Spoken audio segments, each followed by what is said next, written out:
दोस्तों, आज supreme court of India ने SC/ST एक्ट पर एक अहम लाइन खींच दी है। सवाल सीधा है, अगर जातिगत गाली घर के अंदर दी गई हो और कोई बाहरी पब्लिक मौजूद न हो तो क्या SC/ST एक्ट लगेगा? और दूसरी तरफ तमिलनाडु में एक विधायक सिर्फ एक वोट से जीता और अब मद्रास हाई कोर्ट ने उसे फ्लोर टेस्ट में वोट डालने से रोक दिया है। कानून प्लस को सब्सक्राइब कर लीजिए, क्योंकि यहाँ हम लीगल हेडलाइंस नहीं पढ़ते। हम बताते हैं कि इन फैसलों का असली असर आपकी राइट्स, पॉलिटिक्स और जस्टिस सिस्टम पर क्या पड़ेगा।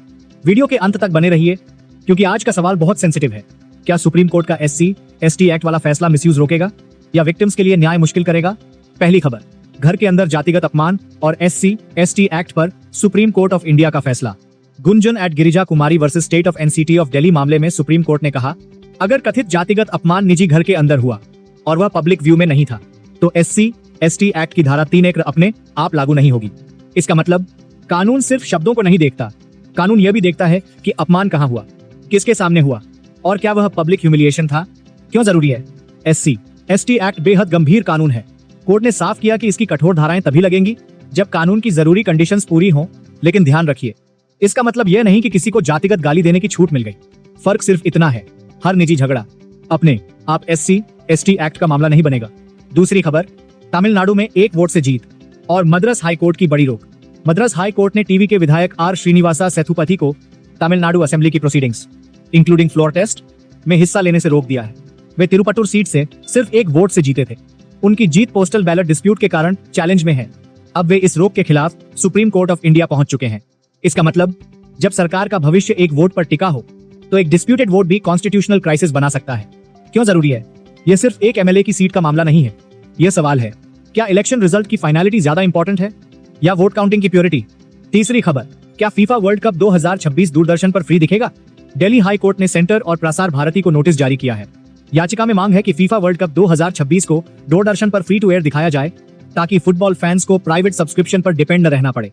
इसका मतलब कोर्ट ने फाइनल फैसला नहीं दिया है, लेकिन सरकार से जवाब मांगा है कि क्या इतने बड़े स्पोर्ट्स इवेंट को पब्लिक एक्सेस में लाया जा सकता है। क्यों जरूरी है? स्पोर्ट्स ब्रॉडकास्टिंग अब सिर्फ एंटरटेनमेंट नहीं रहा। सवाल यह है, क्या बड़े ग्लोबल इवेंट्स तक पहुंच केवल पेड प्लेटफॉर्म्स तक सीमित रहेगी या पब्लिक ब्रॉडकास्टर की भूमिका बढ़ेगी? चौथी खबर, राजस्थानी लैंग्वेज और एजुकेशन पर सुप्रीम कोर्ट ऑफ इंडिया का निर्देश।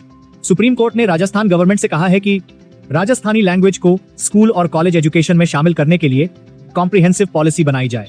मामला रीट सिलेबस और एजुकेशन में राजस्थानी लैंग्वेज की एक्सक्लूजन से जुड़ा था।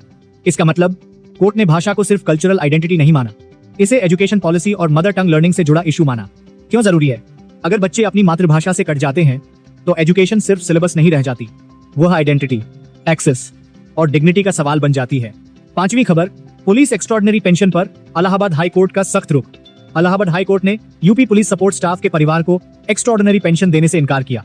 मामला उस एम्प्लॉय से जुड़ा था जिसकी मौत ड्यूटी पर जाते समय रोड एक्सीडेंट में हुई थी।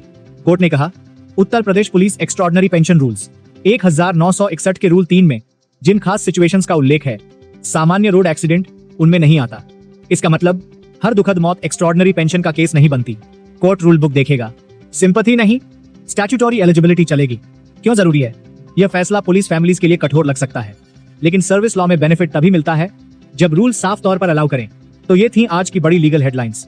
SC/ST एक्ट की public view requirement, Tamil Nadu floor test crisis, FIFA World Cup 2026 का पब्लिक ब्रॉडकास्ट सवाल, मदर टंग एजुकेशन और पुलिस पेंशन रूल्स। अब आज का सबसे बड़ा सवाल, सुप्रीम कोर्ट का यह कहना कि निजी घर में पब्लिक व्यू के बाहर हुआ जातिगत अपमान SC/ST एक्ट की धारा 3(1) में नहीं आएगा। क्या इससे कानून का मिसयूज रुकेगा या विक्टिम्स के लिए न्याय पाना और मुश्किल हो जाएगा? अपनी राय कमेंट बॉक्स में लिखिए और ऐसे ही high impact legal updates, clear legal analysis और कोर्ट डिसीजंस की सिंपल एक्सप्लेनेशन के लिए कानून प्लस चैनल को सब्सक्राइब करें। Share your thoughts below, hype the video and subscribe to Kanun Plus. Hope to see you again in the next video.